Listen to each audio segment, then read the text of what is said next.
नमस्कार दोस्तों, ज्ञान गुण सागर में आपका स्वागत है। तो चलिए बात करते हैं आज के द हिंदू पेपर का एनालिसिस। देखिए आज आर्टिकल बहुत कम आए हैं, इंपॉर्टेंट आर्टिकल यूपीएससी के लिए आज बहुत कम आए हैं। ठीक है, तो मैंने कुछ खास 3 इंपॉर्टेंट आर्टिकल निकालेंगे, थोड़ा इन्हीं को डिटेल में डिस्कस करने की कोशिश करेंगे। आज मैंने इमेजेस कम लगाया, ठीक है, तो देखते हैं आज क्या इंपॉर्टेंट आर्टिकल्स है। Okay, red colour, India US sign pact to boost defence. ठीक है, थोड़ा इसके बारे में बात करेंगे।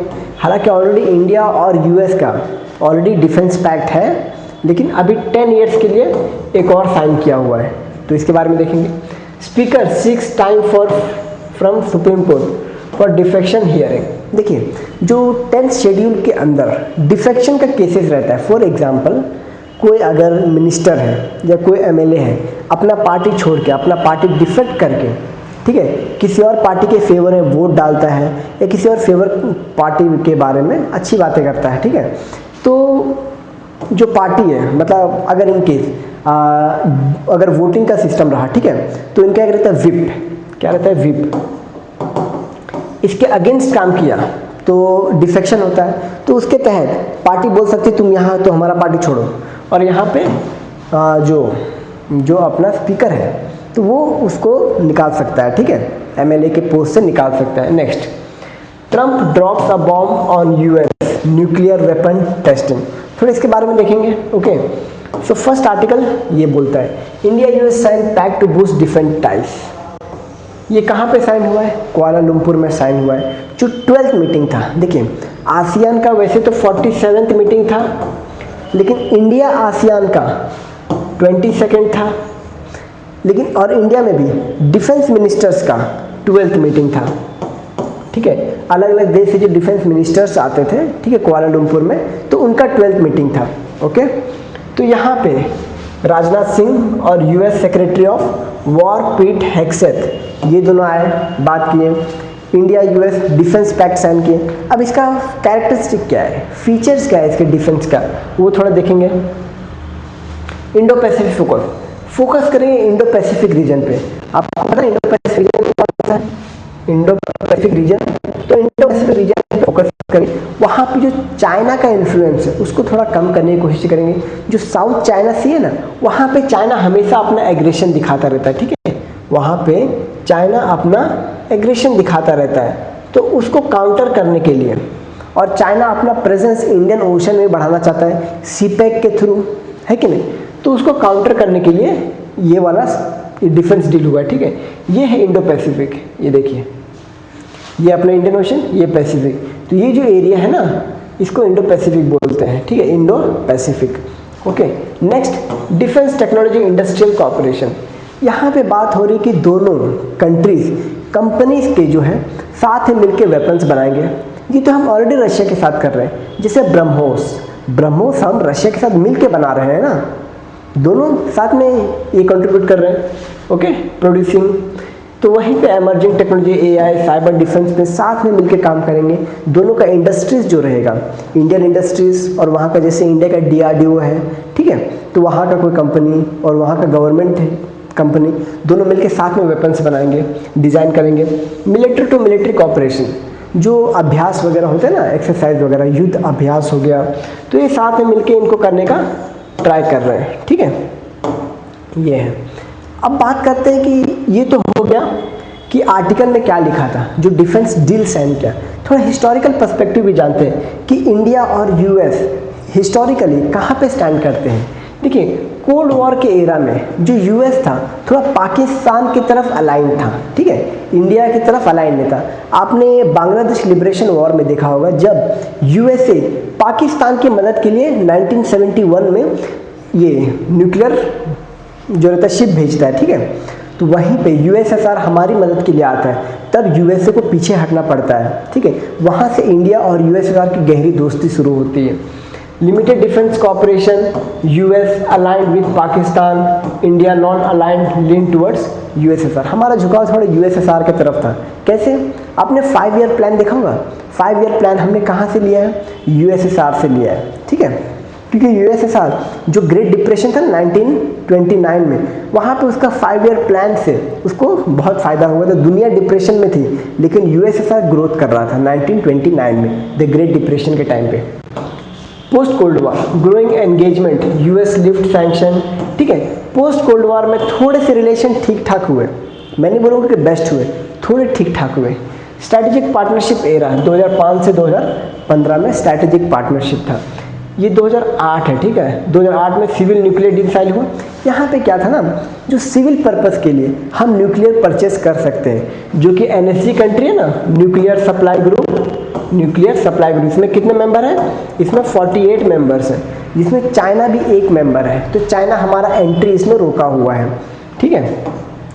Major defence partner, US designate India as a major defence partner, Indo Pacific cooperation, technology sharing, logistic agreement, Quad revival, जो है ना क्वाड, इसमें कौन कौन से मेंबर आते हैं क्वाड में? Russia, sorry not Russia, Japan आता है, ऑस्ट्रेलिया, यूएस, इंडिया, ठीक है। नेक्स्ट बात करते हैं, ये हमारे कुछ यूएस के साथ डिफेंस एग्रीमेंट है, ठीक है। इसके तहत हम क्या कर सकते, देखिए, लेमोवा लॉजिस्टिक एक्सचेंज मेमोरेंडम एग्रीकल्चर, अर्थात इसमें क्या है ना, अगर हमारा कोई शिप या यूएस का शिप कहीं ख़राब हो जाता है तो क्या कर सकते हैं, अगर कहीं यूएस का बेस है, ठीक है, वहाँ पे जाकर हम अपने शिप को ठीक करा सकते हैं, ठीक है, और एक्सचेंज भी कर सकते हैं, ठीक है, शिप वगैरह, ताकि अगर कहीं युद्ध हो रहा तो हम यूएस का शिप ले लें उस समय के लिए। Mutual access military base and logistic refuelling. COMCASA communication compatibility security agreement 2018 में साइन हुआ था, ठीक है। Secure encrypted communication system. BECA basic exchange cooperation, sharing satellite geospatial data, ये हम। और आईसेट के बारे में पता है, iCET initiative critical emerging technologies. यहाँ पे नए नए टेक्नोलॉजीज की बात की जाती है, जो क्रिटिकल टेक्नोलॉजीज है ना, उस पर साथ में मिलकर काम करने जो आईसेट, ठीक है। Cooperation in AI, quantum, cyber, space and semiconductor, ये 2023 में अभी लेटेस्ट साइन हुआ, और ये अभी का है, ठीक है, जो कल साइन हुआ, 10 साल के लिए है। को डेवलपमेंट, को production, Indo Pacific military security, ठीक है। तो ये कुछ ज़्यादा हार्ड एंड फास्ट वाला था नहीं। Major defence import from US, हमने यूएसए से क्या क्या खरीदे हैं मेजरली। अभी MQ-9 भी एक ड्रोन है, MQ-9B ड्रोन खरीदने की बात चल रही है, ठीक है, ड्रोन, ओके। तो देखते हैं, C-17 Globemaster, C-13OG super Hercules transport aircraft, P-81 maritime surveillance aircraft, Apache and Chinook helicopter, ये सब हमने यूएस से खरीदे हैं already. M777 ultralight howitzer, Predator Reaper drones approved recently. Defense trade has grown from 1 billion 2008 to 20 billion 2024. Make in India joint production, ठीक है, Hindustan aeronautical engineer डिप F414 fighter jet engines to be manufactured in India. आपको पता है अभी US हमारा जो fifth generation है एमका, इसमें सपोर्ट करने वाला है एमका में, क्योंकि देखिए 5th जनरेशन एयरक्राफ्ट हमारे पास नहीं है अभी, ठीक है। हमारे पास क्या है, रफेल है जो कि 4.5 जनरेशन है, यूएस के पास 5th जनरेशन है, चाइना के पास 5th जनरेशन है, एंड दिस व्हाट वी से रशिया के पास 5th जनरेशन है। कौन सा? सुखोई 57, ये 5th जनरेशन है, रशिया के पास है, ठीक है। तो रशिया हमसे ये वाला शेयर करना चाहता है, हमें बेचना चाहता है, ठीक है। तो हम ऑफ कोर्स साथ में मिलकर काम करना चाहेंगे। 5th जनरेशन तो हमें भी चाहिए ना, डेफिनेटली चाहिए। तो ये सब कुछ है। और ये Yudh Abhyas, army, Malabar, navy, Japan, Australia, Cope India air force, Tiger Triumph, ये सब मिलिट्री एक्सरसाइज है, इंडिया और यूएस साथ में मिलकर कंडक्ट करते हैं, ठीक है। इसमें क्या, जो अपने मिलिट्री हैं उनकी पावर बढ़ती है और नए नए टैक्टिक्स पता चलते हैं युद्ध के, ओके। Excuse me guys.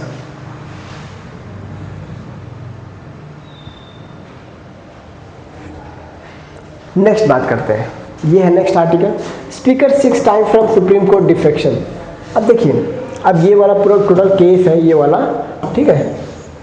यहाँ पे तेलंगाना लेजिस्लेटिव असेंबली स्पीकर, यहाँ पे लेजिस्लेटिव असेंबली के स्पीकर की बात हो रही है, ठीक है, स्पीकर ऑफ लोकसभा की नहीं। Okay, Gaddam Prasad Kumar has approached Supreme Court of India seeking more time to complete hearing disqualification petition under anti-defection law. This is related to case involving MLA who defected from one party to another party. एक party से दूसरे party में shift करते हैं ना पैसे के लालच में, या फिर एक होता है हॉर्स ट्रेडिंग, ठीक है, पैसे दे के MLA खरीदना सरकार बनाने के लिए। 1989 के समय में इतना हो गया था ये हॉर्स ट्रेडिंग, MLAs और MPs को खरीदना, कि वहाँ पे आया राम गया राम। मतलब एक MLA था, एक MLA ने एक दिन में बहुत सी पार्टियाँ चेंज की, एक दिन में, जस्ट एक दिन में एक पार्टी से दूसरा से तीसरा से चौथा से पाँचवा छठा, इतने पार्टी चेंज किया पैसे के लालच में, समझे। तो वो उसी दिन से पढ़ा आया राम गया राम, ठीक है, उसका नाम ही राम था शायद। ओके, तो उसने पार्टी डिफेक्ट की BRS टू कांग्रेस, BRS से कांग्रेस में शिफ्ट किया उस बंदे ने, ठीक है। तो उसी के डिफेक्शन के case the Supreme Court had earlier given 3 month deadline to speaker to decide the petition. अब देखिए यहाँ पे स्पीकर तेलंगाना है, तेलंगाना में किसका सरकार है? कांग्रेस का सरकार है। कांग्रेस ने BRS से एक MLA खरीद लिया, कांग्रेस ने BRS से एक MLA खरीद लिया, ठीक है, अपनी सरकार को और मजबूत बनाने के लिए, ठीक है। तो ये सब बात हो रही है। Only for legislature have been examined so far the speaker not seek extension of 2 month more. 2 month more का एक्सटेंशन क्यों मांग रहा है? पहले देखिए, पहले के टाइम पे क्या होता था ना कि जो स्पीकर है उसके पास टाइम बैरियर नहीं था, वो कभी भी डिसाइड कर सकता है और कितने समय में भी कितना टाइम भी लग सकता है। लेकिन रिसेंट सुप्रीम कोर्ट के जजमेंट में उसने बोला कि अब किसी भी स्पीकर को एक टाइम फ्रेम दिया जाएगा, उसी टाइम के भीतर उसको डिसाइड करना है। ओके, तो इसीलिए वो समय मांग रहा है। Role of speaker under anti defection law 10th schedule, जो एंटी डिफेक्शन का केस आता है ये सुप्रीम कोर्ट ने, नॉट सुप्रीम कोर्ट, स्पीकर के तहत आता है।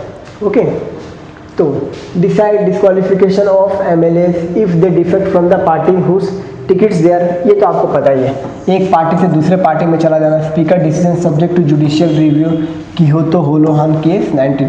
Judicial limitation on speaker must impartially not politically, cannot delay decision indefinitely, can replace speaker with neutral tribunal, ठीक है, ये सब आपको ऑलरेडी पता है।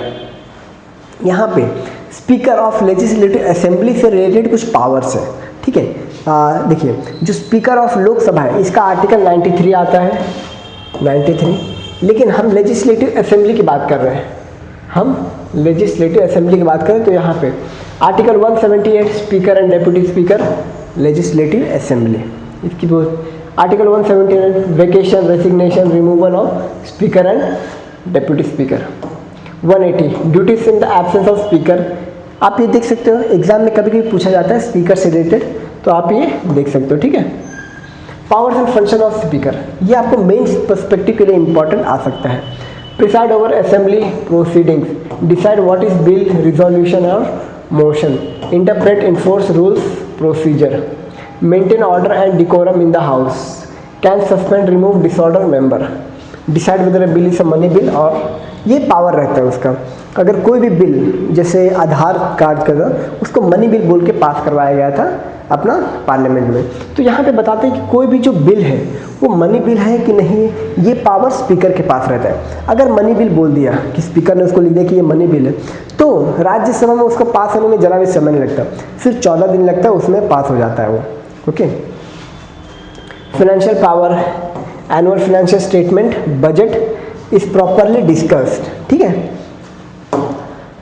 Next, disciplinary power, can suspend unruly member, जिसकी अभी बात कर रहे थे। Okay, can expunge unparliamentary words from debates.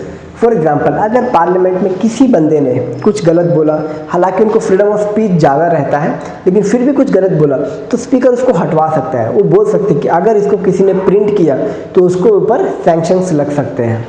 Okay, anti defection power, adjudication disqualification petition under 10th schedule, जिसकी हम अभी बात कर रहे थे, miscellaneous power, business advisory committee head, मतलब चेयरमैन रहता है business advisory committee, rules committee का भी वही चेयरमैन रहता है, कौन? Speaker. Okay. US resume nuclear weapon testing, इसका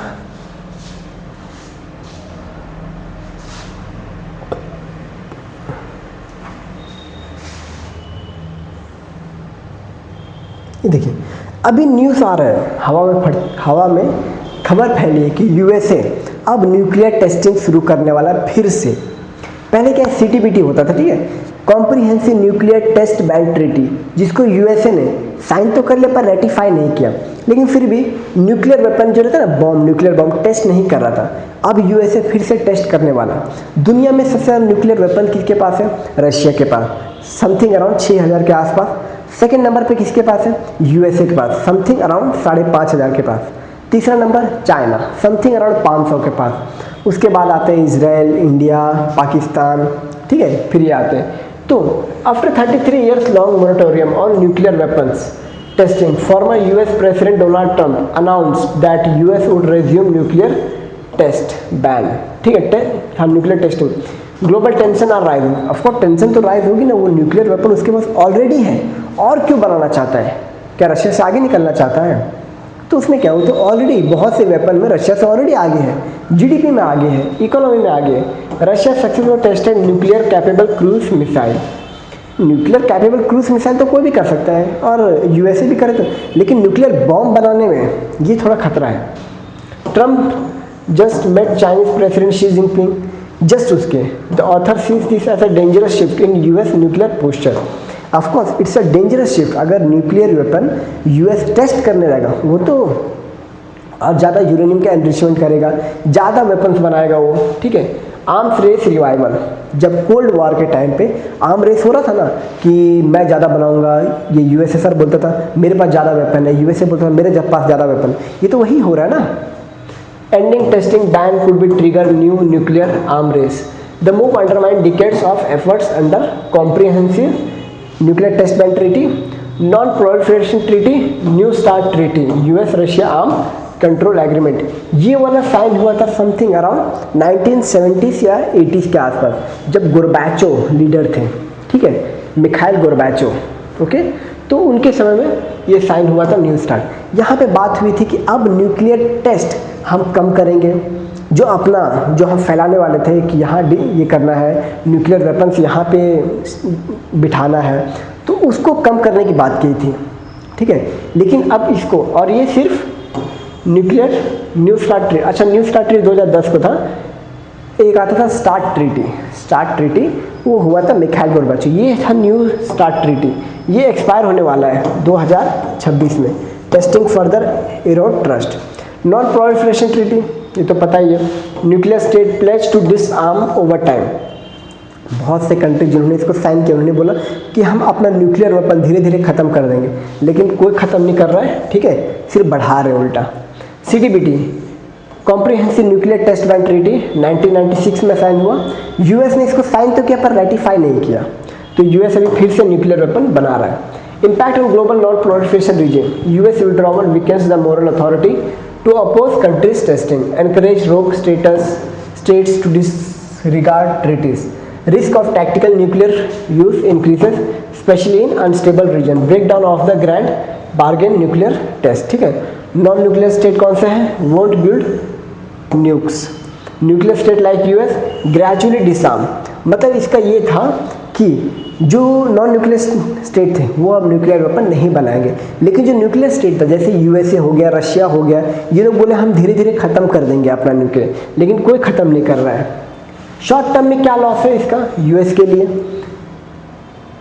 boost deterrence capability of US, sends political signal to strength to rivals, ये बोल रहा है, मतलब यहाँ पे यूएस का पावर दिखा रहा है। शॉर्ट टर्म के लिए है, शॉर्ट टर्म कि यूएस अब पावरफुल बन रहा है, लेकिन long use for domestic political gain by Trump कि अब यूएस और पावर, लेकिन लॉन्ग टर्म में तो इसका इम्पैक्ट गलत है ना।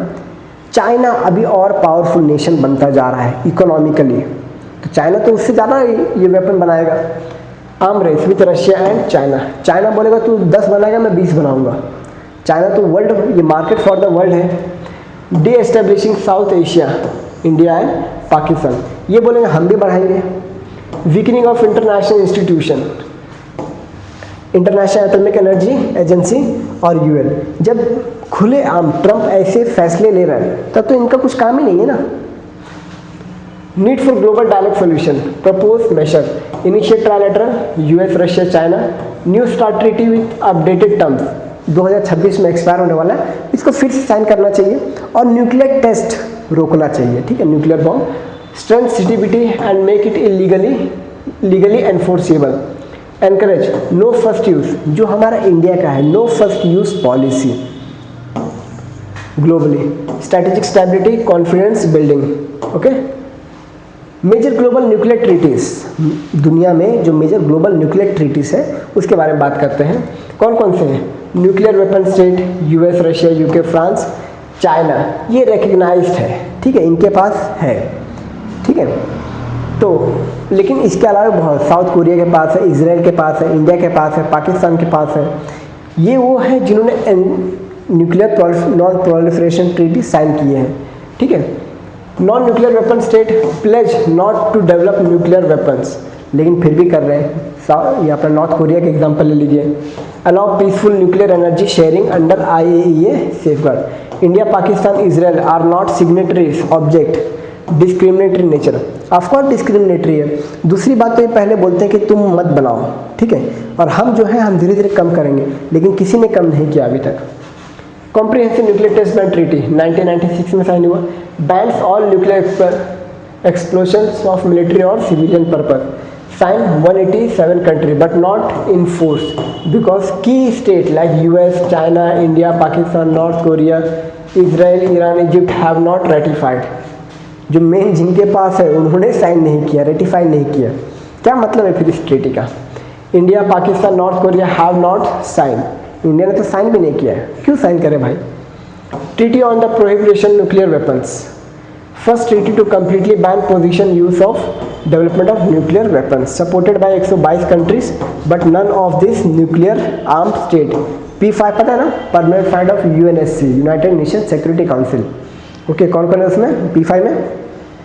US, UK, China, Russia, France. Okay, India, Pakistan, Israel have also joined. Okay, तो ये था स्टार्ट ट्रीटी 1 1991 में हुआ था, जो मैंने बोला था मिखाइल गोर्बाचोव ने साइन किया था।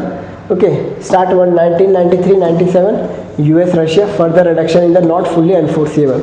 न्यू स्टार्ट 2010 में, ठीक है, अब ये 2026 में ख़त्म हो जाएगा। इसके बाद भी इनको एक डील तो साइन करनी ही चाहिए। ओके, तो आज का नीचे पर यहीं पे ख़त्म था। वैसे कुछ आज खास इंपॉर्टेंट आर्टिकल थे नहीं, लेकिन जो थे यही थे। ठीक है दोस्तों, धन्यवाद।